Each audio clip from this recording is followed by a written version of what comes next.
What's up, guys? I'm Cody Brockway, and we are back here for another episode of Brockway's Vinyl Bites. That's right, at long last, but we are here, and we are rocking. We are prog rocking, in fact, mostly anyway. There's a couple of non-prog albums in here, but it's mostly prog. It's about it's basically prog rock perfection. It's the albums that shine on the finest stereo systems. I've got a really good stereo system here. I have a nice, really awesome Denon receiver that does the whole 9-channel surround sound system thing going on. But we're not talking about surround sound mixes. We're talking about straight up stereo mixes. We'll save the surround sound idea for another time. You guys know I love the Dolby Atmos and 5.1 surround mixes and all that, but we are just talking about albums that sound really good on a great stereo system. Stereo, left and right, or headphones for some of you guys, because I know some of you are headphone nuts. That's cool. These albums are applicable to that situation as well. Really just a great listening system. I want to know, what do you guys typically listen to your music on? Before we get into the albums that I've picked today that are pretty much essential prog rock listening for a good sound system. And not all of them are prog, so before you guys come for me in the comments going, well, that album's not prog, well, the ones that aren't prog are kind of prog adjacent, and you'll see why I picked them, because the production is just so astoundingly good on them. But yeah, I want to know, what kind of speaker system do you guys have? Just for the left and rights here, I have two really tall Pioneer speakers that hook into this awesome Denon receiver with an Akai equalizer and everything hooked up to the turntable, so it really is just an immaculate listening station. Not to mention the whole surround sound kit and caboodle when I get that going on. Oh man. But a lot of the time when I'm just sitting down here by myself just spinning records, I'll just throw it on 2-channel stereo, never mind the surround sound stuff, and it still sounds equally as great. In fact, some of these records sound like they're in surround sound anyway. That's how good the mix is, and the stereo imaging in this room is awesome. It sounds very good. So yeah, let me know what you guys use in the comments, and I'm going to get to the prog rock perfection albums that shine on the finest stereo systems. According to me, of course. What albums would you guys pick for this? Let me know in the comments. I'm going to start off with the Yes album. The production on this is awesome, and especially if you're listening on headphones or just on a really good set of speakers, the way that this album is mixed and the way that certain things pan and come in on the left and right and mix together in the mix is really astoundingly put together, especially given the time that this would have been recorded in 1970, released in 1971, of course, but 55 years ago this would have been recorded. That's absolutely unreal, and just the production values that were used on this were so ahead of its time. It really is absolutely an unreal album, and the production and mixing on this is just wow. It's still breaking barriers to this day. Obviously, it still gets brand new stereo remixes. It still gets 5.1 and surround sound mixes all the time. See if you can get your hand on a copy of the Steven Wilson remix of this, but honestly, even just an original vinyl pressing from the 70s sounds extremely good. It was that well done. And another one of the newer albums on this list, of course, this is 1997, so it's still fairly old, right? This is the year before I was born. But the production on this album is immaculate, and this is not prog with a capital P, but heck, it might as well be. Radiohead, OK Computer. I don't think I've ever talked about this album on the channel before, but it is an extremely worthwhile album. I love the sound of this thing. I remember sitting down here one night going, oh, I wonder what it would sound like if this got mixed in 5.1 or Atmos, and then I just kept listening to it, and it goes, I'm just thinking, because the sound is so good in this room, it's like, you know what? The stereo mix is so good that it actually makes you feel like it's in surround sound, and it's just coming out of the left and rights.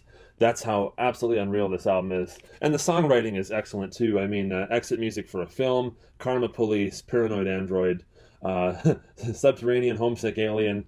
It's been a while since I played this, but oh, it's such a great album, and the sound is just immaculate. The production is brilliant. So good. And there's so many well-produced albums, you know. I mean, I could totally do a second part of this if this would be interesting to you guys. In fact, I'd probably include more metal on the second part of this, but we're just going for the mostly strictly prog stuff. Now, you might argue that this album is not prog. It's kind of more jazz, actually, jazz rock in a sense, but it has such amazing compositions and everything on it. While it still remains accessible, it still gets airplay on rock radio, but it's very jazzy, so it can appeal to the jazz and prog folk, as well as the sort of casual listener in a sense. Asia by Steely Dan. Yeah, still has the cellophane on it and everything. This one does. It's on red vinyl, which is pretty cool. Check this out. But I don't think I could say anything about this album that hasn't been said before, but it is one of the greatest sounding albums of all time. This would sound good even coming out of a transistor radio. That's how good this record sounds. But yeah, just putting this on a really good hi-fi system is just wow. Absolutely mind-bending experience. Everything is so clear, you can hear everything perfectly. And that's kind of the key to all these albums is the immaculate production, and so it all sounds great on a good stereo. Steely Dan, Asia, and the songs on that, I mean, Peg, the title track, Black Cow, Home at Last, and that pretty shuffle. Awesome. Awesome. And yeah, so the production, I believe that was just produced by the band, which is pretty unreal. Walter Becker and Donald Fagen, absolutely fantastic. Fantastic musicians, writers, all that stuff. And it sounds excellent on a good system, but you probably know that if you're watching this. Another one that you should be on the lookout for if you haven't heard it before is one of the best modern day producers and audio engineers, remixers, whatever you want to call them, songwriters. He's kind of a jack of all trades in modern prog, and that is Steven Wilson. Oh my God, the production on everything that he's ever done is absolutely immaculate. We're going to talk about another one of his albums in a minute, but we're looking at the solo album from 2013, The Raven That Refused to Sing. The songs are amazing on this, but the production is just absolutely perfect. You can hear everything perfectly. Everything sits nicely in the mix. The drums are very clear. Just he really has an ear for this sort of thing. And so, he puts out surround mixes of every one of his albums as well, and they're all immaculate. But just putting this on, you get a good vinyl copy like this, put that on the turntable, and it's just like, just, it's heaven on the ears. And the songwriting is brilliant to go with it. So, yeah, Steven Wilson, Luminol, Drive Home, the best Guthrie Govan guitar solo probably ever. The whole record, of course, the title track is just gorgeous. So good. And then another Steven Wilson album, of course, going back to 2007 from his band Porcupine Tree. Fear of a Blank Planet. Gavin Harrison on drums on this. And the production and the way that the drums are recorded and mixed. You listen to this, you throw this on the turntable, and honestly, it's like you're sitting in the drum room with Gavin Harrison sitting right in front of you. That's how crystal clear the drums sound on this, and everything, the whole, it's extremely dynamic, and the way that everything is produced and sits in the mix, it's like you're sitting back and listening to the actual master tapes. The creator has the master tape. A little bit of a reference to another Porcupine Tree song from In Absentia, but no, Fear of a Blank Planet, just an absolutely immaculate sounding album. And listening to this in headphones too would just be a whole other experience. I mean, my gosh. But it's a really dark album, really brilliant. Of course, Anesthetize is on this album with the guitar solo from Alex Lifeson. Pretty cool. I believe Robert Fripp, oh yeah, he does some soundscapes on Way Out of Here, which is another Gavin Harrison Takes You to School extravaganza. You got Steven Wilson himself, Richard Barbieri, Colin Edwin, and Gavin Harrison. Wow, what a lineup. Oof, man, and the production. Chef's kiss. Amazing. And another one. And I got to give another nod to Steven Wilson here, but it is not a Steven Wilson album, but it is one that he remixed. The original production of this is good.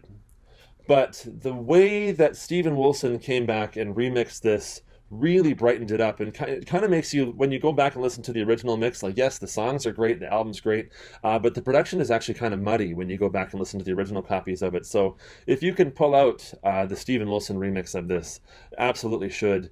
It's Chicago's second album, to some people known as Chicago 2, or, it's just the album where they weren't calling themselves Chicago Transit Authority anymore. But his remix of this, I mean, sometimes with certain remixes, he doesn't do a whole lot. He doesn't change stuff. He just kind of enhances what's already there.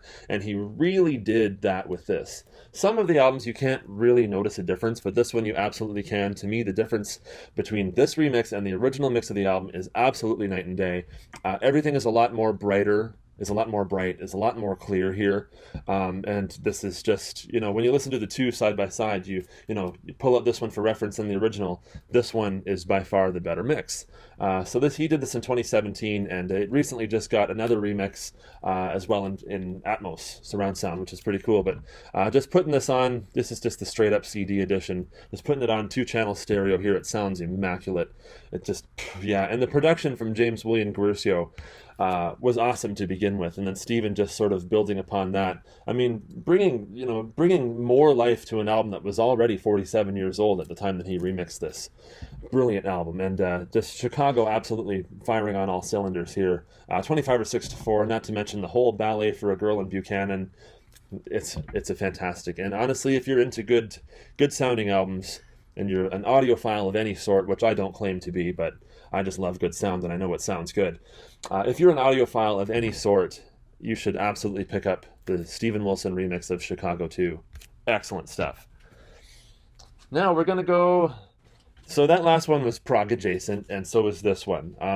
But overall, like what's going on this record, the compositions are really cool, and the layering that's happening on here is just excellent. It's so good for headphones, but really any good hi-fi system will absolutely do this one justice. And of course, this is the original master recording of Grateful Dead's Blues for Allah album. Yeah, just the production on this, and I believe it was produced by the band. Yeah, produced by the Grateful Dead. It's absolutely unreal. As far as I know, they actually sort of built a studio that Bob Weir, he had built it, I guess, in the mid 70s, 74, 75, around there. And this came out in 1975, and they recorded this album at Bob's house. Bob Weir, the other singer and guitar player that's not Jerry Garcia in the Grateful Dead. And he was talking in this documentary called The Other One that's on Netflix, and he was talking about how they wrote this album and how they produced it and how they made it. And he said he was listening to a lot of John Coltrane and McCoy Tyner because he was trying to find out ways on how to layer and back Jerry Garcia and sort of let Jerry go up on the top and him play underneath and keep it really interesting. And he certainly did that absolutely well. This album is fantastic, and the production, it's just like sitting... It's like sitting in the control room when you put this on the turntable and you crank up the volume, and it's just like, oh, yeah, and you could just float away into the music. It's absolutely unreal. Grateful Dead, Blues for Allah. Fantastic album. I don't know how many of you watching Brockway's Vinyl Bites are fans of the Grateful Dead, but you absolutely should be. If you're not already, you are just dead wrong, man. As, of course, Scott Lade from the Prog Corner would say, you're dead wrong. And another one, this is not a prog album, but he comes from a prog band. And it's a fantastic album, and the production on this, from Hugh Padgham, of course, is, I'd say that this is one of the best sounding albums of all time, and this is a really good cut of vinyl. This is on nice 180-gram audiophile vinyl from 1981, Phil Collins and the Face Value record. Oh my gosh, yes, that's right. That is a concert ticket you see, actually, from when I went to go see him in 2018, Air Canada Centre, which is now Scotiabank Arena. But all these venues are changing names all the time. Anyway, it was in Toronto. But we're not talking about that. We're talking about the immaculate sound of this album. Again, you throw this on the turntable just in straight up stereo, and it's just like you're in the song. You are in the mix. And the drums just hit you like a freight train. They sound so clear, so bright, so well produced, and just everything. You can hear everything so clearly in the mix. It is absolutely one of the greatest sounding albums, and it's one of those that if you're testing out a good sound system, you should absolutely consider bringing this album, because it's brilliant, and the songs are awesome too. Yeah. Yeah, Phil Collins, Face Value, amazing album. Now we're down to 2 more records. What could they be? I think they're bands that we talk quite a bit about here on the channel, to tell you the truth, and with good reason, and of course especially fitting for what we're talking about today. Another album that Phil Collins was on, of course, quite a few years before Face Value, going back to 1973, and one of the best sounding albums in all of progressive rock music. It is Genesis, Selling England by the Pound. Steve Hackett was nice enough to write on this one for me. What a gentleman. Love you, Steve. This is an amazing album, and the production on this was such a step up. And I mean, Foxtrot sounded amazing too. Some people take issue with the production of Nursery Crime, but it's kind of, it is what it is, right? But they had taken a giant leap up with the production on Foxtrot, and then another giant leap up with the production on this. Of course, this is produced by John Burns and Genesis, and it was actually engineered by Rhett Davies, the same guy that did Talk Talk and King Crimson in the 80s and stuff, which is really, really cool. But yeah, what a great sounding album, eh? Just how everything is so perfectly mixed together, and then, of course, it has that dry 70s sound, which is a really inviting and nice sound. I really like it. Just the way that this album, just the sound of it's great, and of course the songs, obviously, to match the brilliant production. Dancing with the Moonlit Night, I Know What I Like in Your Wardrobe, Firth the Fifth, Battle of Epping Forest, The Cinema Show. I mean, you can't really go wrong with this record. Throw this on a good stereo system, and it is literally like listening to a Sonic movie. Amazing stuff. And then another Sonic movie that is kind of more on the dark side, but not Dark Side of the Moon. Of course, we're talking about Pink Floyd and the Metal album. I was listening to this album with Tara and my dad a few weeks ago, and we were just thinking, we were just talking amongst ourselves, listening to the record, and we go, how well was this mastered? The mastering on this is just so good, and this is from 1971. What happened in 1971, man? Some of the best sounding albums of all time came out that year. But no, it's just immaculate sounding, and the way it's like, you put this on and you were so enveloped in the mix and the production of the band and how the songs sound on this cut of vinyl. Absolutely fantastic. How many times have I said that? But it's so true. I mean, the sound of these records is so good. And Pink Floyd, you know, you get side 2 of Echoes, just the whole 23-minute piece, and then side 1 with the awesome songs that are One of These Days, A Pillow of Winds, Fearless, Saint-Tropez, and Seamus. It's a really inviting listen, and it's really rewarding, especially on a good sound system. So, what are your top 10 best sounding progressive rock albums? That's right, albums that shine on the finest stereo systems. Prog rock perfection. Am I right? Am I right? I want to hear from you guys. What do you listen to your music on, too? Whether it's a Bluetooth speaker, which probably not recommended unless you're outside doing whatever, but when you're at home and listening to the best possible sound that you can get, what type of sound system do you have, and what albums do you play to showcase that system's amazing sound? I want to know. Let me know in the comments. Don't forget to like and subscribe. This has been another episode of Brockway's Vinyl Bites. And don't forget that if you want to pick up some awesome records, I own a record store out in Caledonia, Ontario, Canada. That's right, we are called Second Chance Records, 20 Argyle Street North, Caledonia, Ontario, Canada. And we ship everywhere in the world for a flat fee of $20. No matter where you are, our website is www.secondchancerecords.ca. So if you want to do business together, I will give you the best prices I can. And yeah, if you want to pick up some good vinyl CDs, whatever you want, I'm sure we got it. So we'll ship it to you, and thank you so much. Don't forget to like and subscribe. Brockway's Vinyl Bites. Rock! Oh!